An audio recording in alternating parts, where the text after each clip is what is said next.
Well, step one, do not give them caffeine. If you're running out of parenting tools for your highly energetic child, well, this one might help you out a lot. Maybe you need some ideas to help calm your little Energizer bunny. Well, thankfully, we've got registered counsellor Shanaz Moas in the studio with us to share some tips on how struggling parents can better manage their highly energetic children. The animation, I wish we could tell this whole story through animation. Absolutely brilliant. Beautiful. Well done to the animation school. This has become one of my favorite features of the show. But it ain't no joke when you're dealing with a little bundle of energy. And I think there is this maybe a line where you think that too much energy is your child being naughty or maybe pushing back, but some children just have that energy, and it can be a very difficult thing. For parents, is it a normal reaction to feel a little overwhelmed? Because often we don't have the boundless energy. We've worked a long day. We've been managing more than one child throughout the entire day. Is it natural to feel a little overcome when your child is full on? Yeah, I think there's a lot of people who say their kids are hyperactive or very energetic just because of where their energy level is. So they're doing like a direct comparison, but I mean, it's not the amount of things you do in a day versus what your child does, you know, and also energy levels. I think just kids are more energetic. They're more positive and hyped up about life also, just generally. So I think that is what makes them seem super like stoked when they wake up. They're like, new day, yes. Yes, embrace it. And you don't want to temper that. You want them to be enthusiastic and embrace their day because they're going to burn a lot of energy when they go to school and when they play and when they do these activities. But I think it's important to draw a distinction between energy and maybe being a little hyperactive and conditions like ADHD. And I know we are very quick to diagnose ADHD these days, but how would you define the difference between hyperactivity and a condition like that? And I think that I was chatting as we were doing makeup, and I was saying so many teachers are the first source who get upset when kids can't sit still, concentrate, pay attention. And the first thing they say to the parent, ADHD. Yeah. The parent then goes to the doctor. So this is trail. And then but what is actually being failed to really implement is the extent to which the child cannot concentrate, sit still, the impact it has on learning. So a normally busy, energetic, hyperactive child, but who still performs well at school, can follow instructions, generally has sort of, I don't know what you'd call good behavior, but that is your normal behavior. That is just your hyperactive child. It's the ADHD that the child cannot control impulses. They really cannot pay attention. And you give them instructions and everything just falls into like one puddle. They don't know how to follow through. All these are the characteristics, yet people just see can't sit still, can't pay attention sometimes. There we go. There's your ADHD, and it's a lot more, you know, there's a bigger, broader band of study that needs to be done on every child before you put that label. There's a spectrum, there's a scale, and I think maybe then the responsibility, the onus falls on the parent to channel that energy. What tips and advice would you give to a parent who does have an energetic child to be able to channel that energy in the right way? I mean, you've got little ones, so you know about channeling energy. So the one thing that's really gone down drastically is free play. Yeah.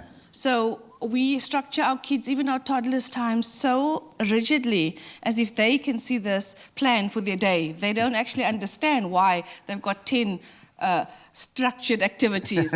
So free play is quite important. Outdoor play, and I mean, that's been struggling with COVID. So those are the things to burn off energy. Sport, any type of activity where the child has free movement. It's important to include that, and you find a lot of kids do structured sport that they are told to do, not that they choose to do. So you don't have that same enthusiasm to move if you have to do a sport that was given to you versus I want to do karate, I want to do a basketball that... I want to dance. I just want to dance, man. We all got a bit of dance in us, for sure. No, for sure. Oh, we know you got a little dance in you, girl. Just go onto Instagram and have a look. A lot. I love that. Well, I'm going to treat you. You've earned yourself a little bit of delectable, decadent bliss double cream, and this is hazelnut dessert. Absolutely love it. We want you guys to think about your child right now. Put yourself in their shoes. If they are really energetic, if you're struggling to get them them to kind of focus. Maybe we've got some tips coming your way, but I think it's vital to give them that outlet. And I know we've lived through rather a crazy year in terms of children being really stuck in this construct where they haven't had the freedom to choose and to just let it free. Maybe a great opportunity is just get them outdoors for you and for them. We're going to continue the chat right now. It's my feel-good breakfast show.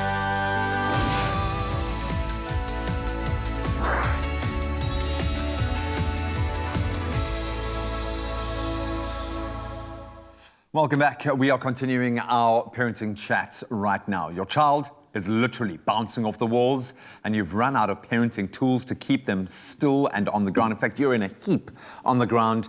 Registered counsellor Chanel Moos joins us to continue the conversation on how struggling parents can better manage their highly energetic children. I'm going to kind of address the elephant in the room. Maybe the issue is not with the energetic child, it's with the parent that lacks energy in this case. How often is this, like many of the issues we have with our children, relating to us as opposed to what's going on in our child's life? Yeah, I think that a lot of the time it's also not a proper understanding that sometimes it's a temperament thing and that you may have a different temperament to your child. You're more laid back and relaxed and you have a high energy child who doesn't see a need for sitting still or keeping quiet. Intense. He's just an intense so little guy. It's like clash of the titans, clash of the temperaments, that once you educate yourself about that, you realize, okay, fine, this isn't my child being naughty, this is my child's temperament at play, which means I mustn't take it personal. So if I don't take it personal, I have better tools to use because I'm calm now.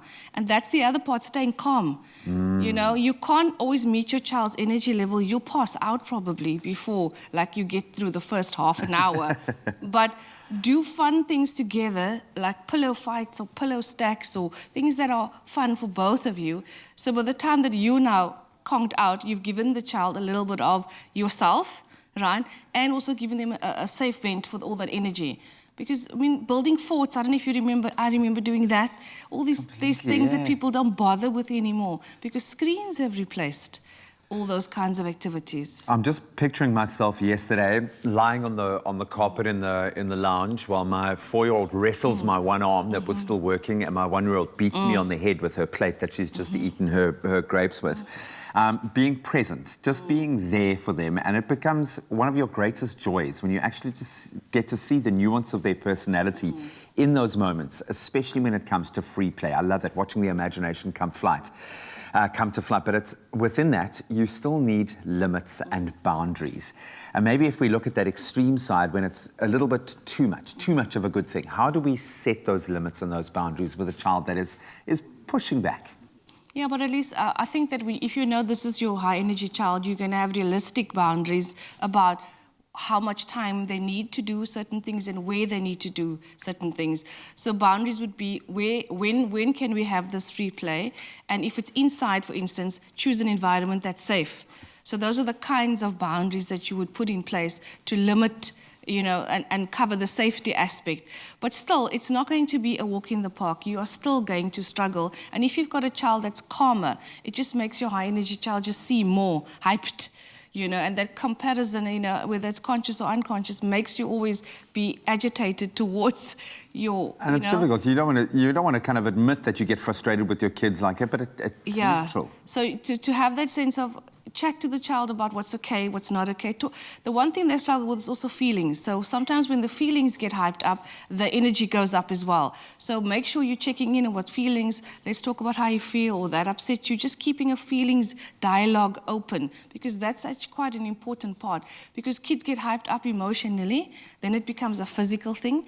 And then they actually need the outlet, if they do the releasing with talking about how they feel or drawing about how they feel, you'll find the energy level may come down to a manageable level for you, the parent. Don't give them chocolate as well. Just food.